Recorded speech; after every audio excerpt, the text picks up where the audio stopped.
Join me right now is CFFC Bantamweight title contender, Saidyokub Kakhramonov. Thank you, Saeed, for the time today, man. How you feeling? I'm feeling good. Thank you, man. Thanks for having me here. No doubt, no doubt. Now let's jump right into it. Your last fight last year versus Askar.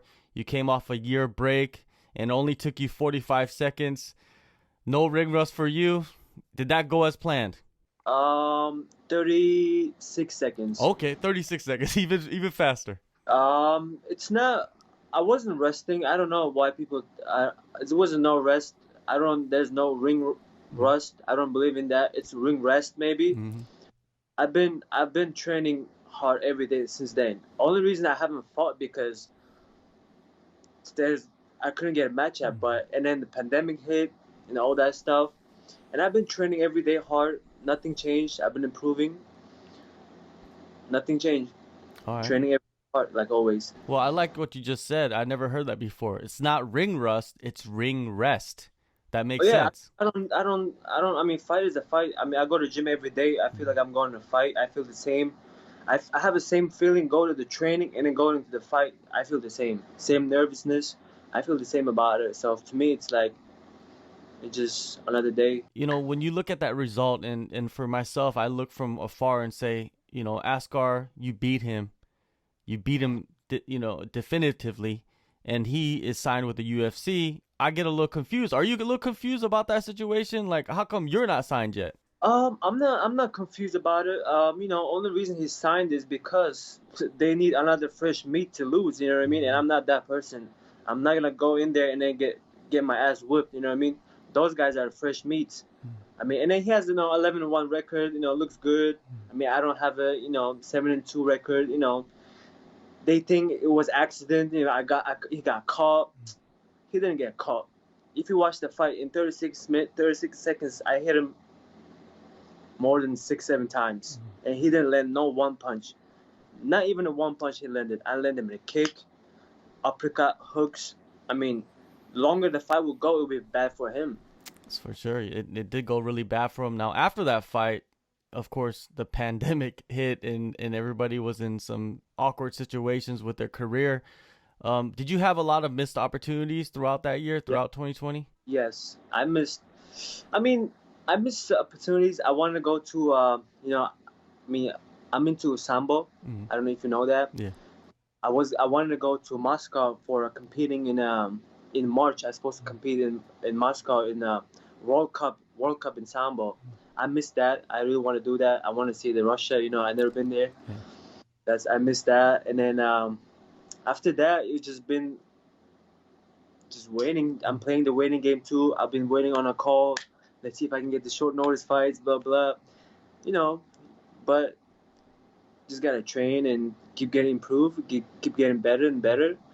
And eventually fights will happen, You don't want to chase. I want to come to me. If you chase, it's going to go farther and farther. Of course. Well, throughout that time, you kept training. What was the training situation like for you? Were you be able to go to the gym, or were you stuck at home? No, honestly, when it started, I had a lot of breakdowns. I had days that I was like, who I am in life, like, you know what I mean? I was like, I'm not training. I have nothing else going on in my life. My gym is closed. There was days that I cried, like mentally, like broke down. You know what I mean? Like, you can do only so much, like at home training. I miss like the mat, the sweat. But I had to make some adjustments, some movements. Change location, and you still always want to do what's comfortable for you, do what's right for your career, for my own career. So I just had to do what I had to do and train, and then keep getting better and find my own purpose of why am I doing this. If you just sit and think about, pandemic, everything's closed, let me just stay home, you're gonna stay home. It's all about what you make out of it. Going through the breakdowns and the mental struggles, right, of like finding out, because I think a lot of people went through that, not just fighters, just people in the world in general. They went through that. And did you do that by yourself? Did you overcome it by yourself? Did you have some people next to you to help you out? Myself. I've been by myself last 3 years. I've been traveling, sleeping in my car. I've been doing all that what I gotta do. I've been by myself financially. I mean, I have a thing. I have family. My brother helps me out a lot. It's hard. It's hard to just train and not fight. Especially in MMA, it's a new sport. Especially when you're not at the top yet, you're trying to make it. It's hard. It's hard. It's expensive, especially living in California. But you gotta do what you gotta do. Definitely, definitely. Well, the next step for you is the title fight, right? CFFC 92, Tycen Lynn. How did this fight come together? Honestly, I should actually I'm doing them a favor fighting for that card. I mean, that's how I feel. I shouldn't even be fighting on that card. You know what I mean? It was just I told my manager, hey, listen, I've been training. I don't know for the last 4 months. I've been training hard. Like you know what I mean? I want to fight. I can't do this no more. Like I don't care. I don't want to wait. They were like, oh wait, maybe you get better opportunities. But I'm like, I can't. Like I don't want to wait. Like I need to fight. It's just something I need to do. Like find me whatever you can. If you the CFFC deal is like no disrespect to anybody. It's like one of the worst deals in my life. It's a high risk, low reward. But I believe in the training that I put, the confidence that I get from it is the hard work and training. And I believe in that. That's why I think it's going to be another short night for me. Your opponent, Tycen, he's a guy that likes to go to the ground. You do have that sambo background. You're a great wrestler. What are your thoughts on his skill set and how it stacks up against yours? Honestly, usually, when I watch this fight, I don't see anything that I haven't seen. Like, he doesn't show me. Maybe he's good on his back, his jiu-jitsu. I don't know about all that. I did my homework on him. I know what's his weaknesses. I mean, I'm gonna keep that to myself. I know what I need to do out there. I think he's just another wall in front of me that I have to break through. Training camp, you know what I mean? Where have you been working? How have you adjusted yourself with the restrictions going down in California? I came to California, I think, when did I come here? Like, I would say about like March. Like, I think I came here about May of last year. I literally came here with no plan. Because my friend was here in California. He's like, hey, come, man. He's not an athlete or nothing. He's not a fighter. We just come to hang out. And then, while I was here, I messaged my managers, hey, I want a gym to train at. I was staying in LA. And then he found me this place, Oyama. Man, I'm happy that, I'm here. I'm like, just leave it at that. I'm happy I'm here. And then the only restriction is, I don't know. We don't really have restriction when it comes to Oyama. The coach is, old school man. He likes to grind. So that's what I love, He has no restriction. Yeah, Oyama definitely a OG of the sport. If you go back and watch all the old Pride fights, you'll see him. You'll see his face in the corner of some big names. Now you do have some high profile training partners there. Who have you been working with? Who I haven't worked with? I mean, all of them. I can just, the list just goes on. Anybody comes into, they come and go. I mean, I've been training with, Alex Perez, obviously. Luis Smolka. I train with him all the time. Ricky Simon. We have that's the guys that are in the UFC. But we have the guys that who's trying to go there. They're more badass. You know what I mean? They're more hungry. Johnny, we have Fernando, we have Robert. I mean, all these guys are monsters. You know what I mean? Hungry, young guys that are trying to, make it. So, and I'm one of them. And then we have another Japanese kid. His name is Yuma. He's a ninja, man. That guy, he knows what's up. He was a pro when he was 15 years old. He's a killer. Yeah, so that's a lot of people here push me to my limit. For sure. That's where all the ninjas come from, right? Japan. So he should be what? he's a sap man. He's he hurt me with some kicks in sparring. You know what I mean? Yeah, It yeah, was for sure. crazy. Now, I, Luis Smoka, he's a guy that actually faced your opponent and beat him. You know, what has he said about? I guess you can't tell the secrets, but you know, has he been helping you a um, little bit? we don't. He hasn't seen nothing because he literally run them over. You know what I Mm-hmm. mean? He literally finished them in 2 rounds. Mm-hmm. I mean, no disrespect. Every fight is a good fight. Like I'm taking this serious as always. You know, calm and collected. I'm gonna just go out there. I mean, I wanna finish him. I wanna beat him better than Lewis did. So, how do you visualize the fight? How do you visualize winning this title? You know, I just there's just so many ways. I Mm-hmm. haven't picked one. When fight day comes, it will come to me. It's just there's so many ways I can say. I can grapple him. I can do that. I saw him giving talking about me. Like he said that. Well, he said I was from Uzbekistan, so he thinks I'm a wrestler. Mm-hmm. And then he watched my PFL fight. He thinks I was very well-rounded. You Mm-hmm. know, he could striking, blah blah. I mean, he didn't say anything bad, but that was 2 years ago, Mm-hmm. 2 3 years ago.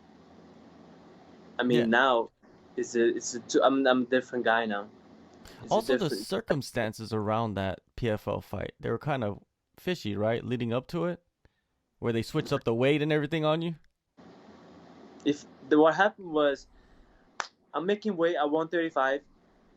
I make Mm-hmm. weight good. You know, I'm always on point. Week of a fight, we're supposed to fly like um, tomorrow from 2 days. You know, you always obviously you go through your Instagram. I see this guy eating my national food with rice and beef and carrot, like badass food. Like I've been eating salad, like you know what I mean. I want that food. My mom can cook it if I want it. And I see him eating that food on his social media. Posted a picture. I'm like, what the fuck? Whatever. I didn't pay attention to it. And then I get a call next day. Hey, we want to do 140, not 135. I'm already like under 140. Mm-hmm. I'm already on weight. And then I was like, what? How is that possible? And then my manager at the time, I mean, I was 5-0. You know, 1.5 year. I've been in the game since 2017, end of 2016. Mm-hmm. I started like with amateur and everything. I fought like 8 fights in 1 year. You know, I had a clean record, and then I took that fight like a dumbass because I'm young. I don't care, stupid. You know, didn't respect the game. My manager calls me at the time. I had a different manager. He's like, "Oh, this is what they want to do. If not, then fight is off." You know, how you gonna feel about it? You know what I mean? If your manager tells you, and then I was like, you know what? Screw that. I'm gonna take that fight. I don't care. I'll do a 145, whatever. You know, I went out there, did my thing. You know, came out short, and then all this time I watched the fight. I never want to watch that fight because to me, I looked so bad in that fight. It was. I would say it was to me, one of the worst performances in my life. The way I looked, the way I kicked. I mean, you know, I needed that. I needed that. That changed a lot in my life. You know, I lost that fight decision. You know, next week I went back to Ring of Combat, finished the guy in 1 minute, and then after that I lost again. You know, I got knocked out. You know, it's because of who I was around. I wasn't doing what I had to do. I didn't respect the game enough. I was running a business full time, training full time. You cannot do that. You can't. I realized that. I did a lot of soul search. You know, after I lost, after I got knocked out, I was like, hey, if I really want to do this, I need to do this 100%. Like, I don't want to hear coaches telling me you're good and that and that. I don't want to hear that.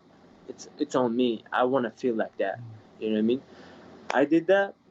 I changed the game.